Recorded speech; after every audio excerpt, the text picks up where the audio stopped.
I think the thing that's specific about Machine Project is that we are interested in knowledge and how the world works to a certain degree for its own sake, because we believe it's interesting and pleasurable to learn about stuff, and it's extra interesting and pleasurable to learn about stuff with other people.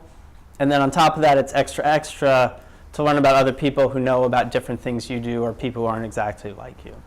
And so I think that there are structural reasons why, like a grassroots community space that is non-institutional can approach that in a way that more institutional kinds of spaces can. It's not so much that I started Machine Project because I felt education was broken and it should do these things, but it can't, so I'm going to fix it. And it's more like a niche that seemed like an interesting niche to working culturally that other things weren't working in.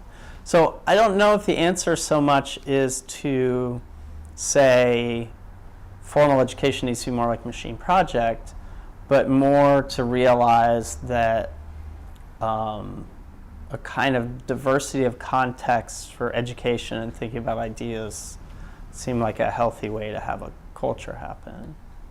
Most of your life as a human, you are spending in educational systems, and your job is to learn about stuff.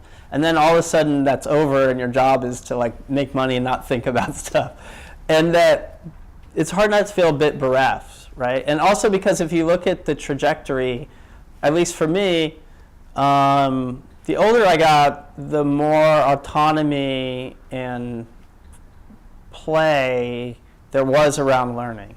So I think about my 6th grade education vaguely a form of prison, whereas I think about studying art in college, it's you're just around people thinking about ideas, talking about ideas every day. It's very hard when you are removed from that. And so Machine was really to think about, well, what were the things that seemed really positive and important and spiritually sustaining about that? And how could I construct that for someone whose full-time job wasn't to learn about stuff, but probably had a full-time job that was being a web designer or working in a restaurant or being a scientist or being a writer, and to try and create a little bit of space to think about ideas with.